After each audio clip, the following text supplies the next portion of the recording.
Pasta कतिचोटि हामीलाई धेरै मनपर्छ, कतिचोटि यसलाई विभिन्न तरिकाले बनाएर खाइरहेका हुन्छौँ। तर आज चाहिँ म पास्ताको सलाद बनाउन गइरहेको छु। थोरै दही राखेर अति नै छिटो बन्ने, अति नै स्वादिलो बन्ने यो पास्ताको रेसिपी तपाईँहरूको बिचमा सेयर गर्न खोज्दैछु।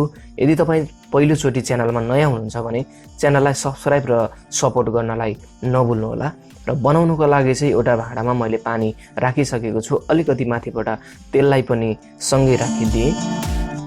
अब छोपेर यसलाई उम्लनलाई छोडिदिने। पानी उम्लन थालिसकेको छ, माथिबाट पास्तालाई राख्ने। अब बिचमा यो पास्तालाई सबैतिर मिलाउने गरी चलाइदिनुपर्छ।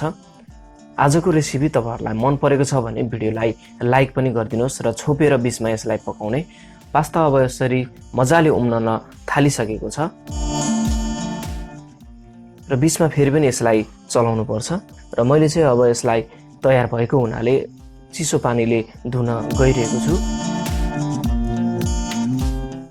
र बिचमा यसरी चिसो पानीले धोएपछि अझ अलिकति आइस राखेर धुँदा अझै राम्रो हुन्छ।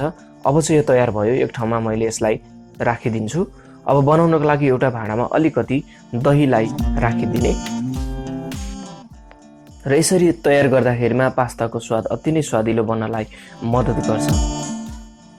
हुन त पास्ता विभिन्न तरिकाले बनाएर खाने गरिन्छ, तर पनि दही राखेर यसरी बनाउँदाखेरिमा अति नै स्वादिलो र स्वास्थ्यवर्धक पनि हुन्छ। र यसरी फिटेर दही मजाले स्मुथ भएपछि अलिकति मैले मरिचको धुलोलाई राखेको छु र लगत्तै अब यसमा अलिकति स्वादअनुसारको नुनलाई पनि राखिदिनुपर्छ।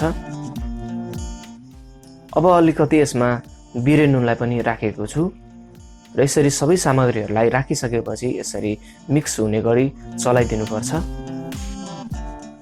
आजको रेसिपीप्रति कुनै पनि सल्लाह सुझाव र कमेन्ट भए लेख्नलाई नभुल्नुहोला। र यो पास्ता चाहिँ अब तयार भइसकेको छ। अब माथिबाट यो जुन दही अनि मसला राखेर तयार गरेको थियौँ, माथिबाट यसरी पास्तालाई राख्ने।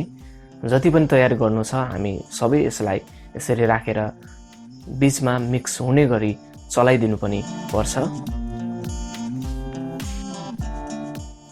अब लगभग हाम्रो पास्ताको सलाद चाहिँ तयार हुन थाली पनि रहेको छ। हेर्दै खाउँ लाग्दो र दहीको स्वाद र थोरै पास्ताको कम्बिनेसन गर्दाखेरिमा यो रेसिपी अति नै स्वादिलो बनेको थियो र खाइरहँ मन लाग्ने। कतिचोटि बिहानको समयमा या खानाको सँगसँगै पनि यसलाई प्रयोग गर्न सकिन्छ र मैले चाहिँ यसरी सर्भ गरेको छु। आजको रेसिपी तपाईँहरूलाई कस्तो लाग्यो? यदि मन पर्यो भने भिडियोलाई लाइक, सेयर, च्यानललाई सब्सक्राइब गर्नु भएको छैन भने च्यानललाई सब्सक्राइब पनि गरिदिनुहोस्। यस्तै नयाँ रेसिपी फेरि पनि मिठोसँग लिएर आउनेछु। तबसम्मको लागि नमस्ते।